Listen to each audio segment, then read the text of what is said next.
बोलो तुलसा माता की जय। अतः दूसरा अध्याय। बोलो कार्तिक मास की जय। बोलो तुलसा माता की जय। बोलो शालिग्राम भगवान की जय। बोलो विष्णु भगवान की जय। बोलो राधा रानी की जय।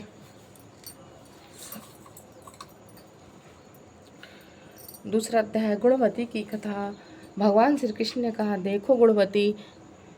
भगवान श्री कृष्ण ने कहा, देखो गुणवती, अपने पिता व पति को राक्षस के द्वारा मारे जाने का समाचार सुनकर उनको बड़ा विलाप करने लगी और कहने लगी, हाँ नाथ, हाँ पिता, मुझको त्याग कर कहाँ चले गए। हाँ नाथ, हाँ पिता, मुझको त्याग कर कहाँ चले गए।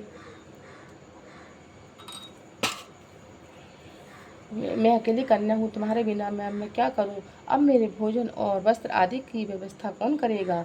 घर में स्नेहपूर्वक पालन पोषण करने वाला कौन रहेगा। मैं कुछ नहीं कर सकती। मुझ विधवा की रक्षा कौन करेगा। मैं कहाँ जाऊँ, कहाँ रहूँ। मेरा तो अब कहीं ठिकाना नहीं रहा। इस तरह रोती हुई बिलखती गुणवती पछाड़ा खाकर पृथ्वी पर गिर पड़ी और मूर्छित हो गई और देर तक पड़ी रही। फिर जब होश आया तो पूर्ववत अत्यंत करुण विलाप करके शोक सागर में डूब गई। तो सागर में डूब गई। जब कुछ संभली तो उसे ध्यान आया कि वह अपने पिता तथा पति की मृत्यु के पश्चात उनकी क्रिया करनी चाहिए, उससे शांति हो सके और वह अपनी गति को पा सकें। अतः उसने अपना घर की सारी वस्तुएं बेच दी और उनके बेचने के पास जो पैसा मिला तो उसके पिता और पति की श्राद्ध आदि क्रिया की। फिर वह उसी नगर में रहते हुए विष्णु भगवान की भक्ति में वह आठों पहर रहने लगी। उसने जन्म से लेकर मृत्यु तक नियम पूर्वक सारी एकादशियों के व्रत, कार्तिक माह के उपवास और व्रत किए। हे प्रिय, ये एकादशी और कार्तिक व्रत मुझको अत्यंत ही प्यारे हैं। कार्तिक मास और एकादशी मुझे अत्यंत ही प्यारे हैं।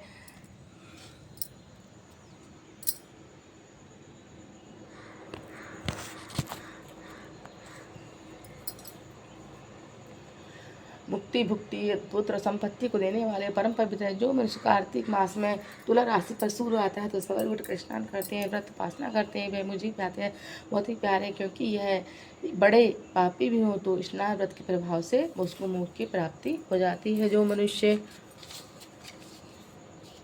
कार्तिक स्नान, जागरण, दीपदान, तुलसी की वृक्ष की रक्षा करते हैं तथा वह साक्षात विष्णु भगवान के तुल्य हो जाते हैं। और जो मनुष्य कार्तिक मास में मंदिर में झाड़ू लगाते हैं, स्वास्तिक बनाते हैं, विष्णु भगवान की पूजन करते हुए जीवन मुक्त हो जाते हैं। यह सुनकर गुणवती भी प्रतिवर्ष मन लगाकर कार्तिक व्रत का और भगवान विष्णु का पूजन करने लगी। है प्रिय, एक बार वह ज्वरग्रस्त थी और दुबली हो गई थी। फिर भी वह किसी प्रकार गंगा स्नान के लिए चली गई। गंगा तक पहुंची किंतु शीत के मारे वह बुरी तरह कांपने लगी, एकदम शिथिल हो गई और वह मेरे भगवान विष्णु के दूतों के सामने में धाम में आए। इसके पश्चात ब्रह्मा आदि देवताओं की प्रार्थना पर जब मैंने कृष्ण का अवतार लिया था उस समय मेरे गण भी मेरे साथ आए।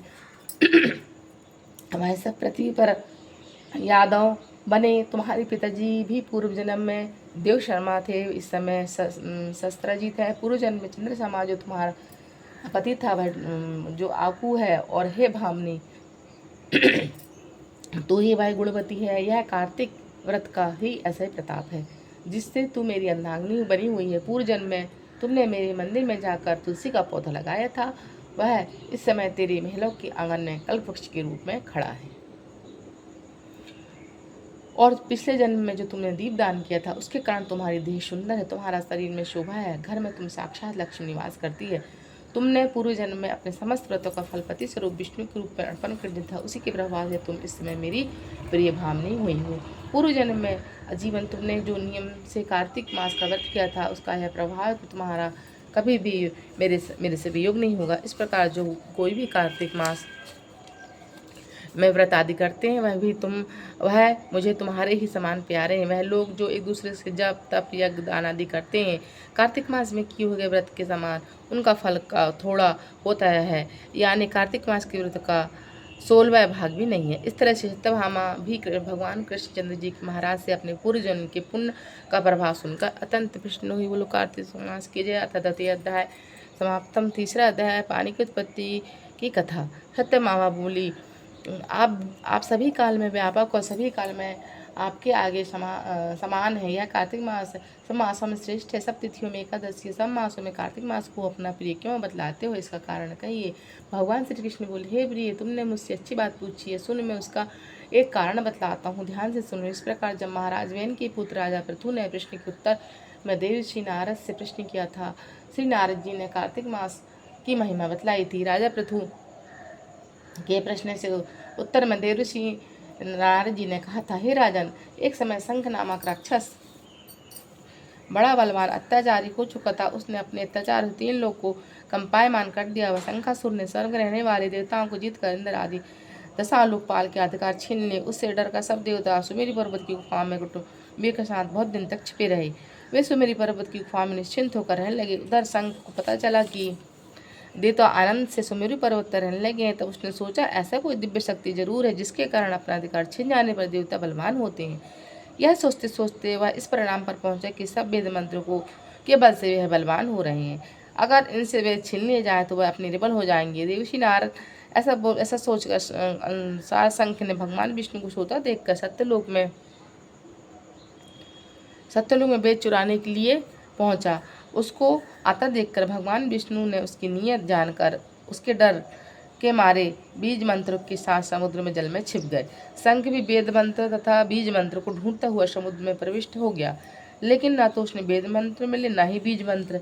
तब शंख समुद्र से निराश होकर वापिस लौटा तो उस समय श्री ब्रह्मा जी पूजन की सामग्री लेकर देवता के साथ भगवान विष्णु के शरण में पहुंचे और भगवान को गहरी निंद्रा से जगाने की गाने बजाने लगे और धूप गंध आदि से बार बार उनका पूजन करने लगे।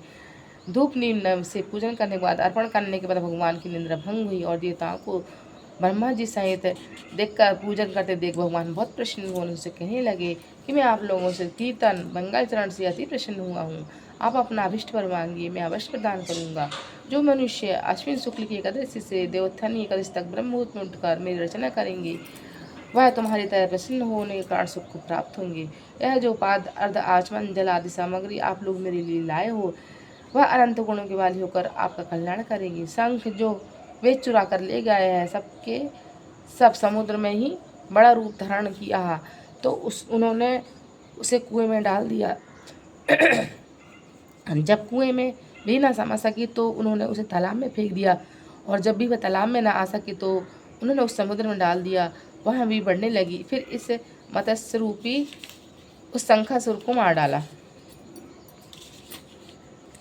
उसे बेच चुरा कर ले गया है। सबने उसके सबके सब वह समुद्र में ही है। मैं उस शंखासुर को मार कर लाता हूँ।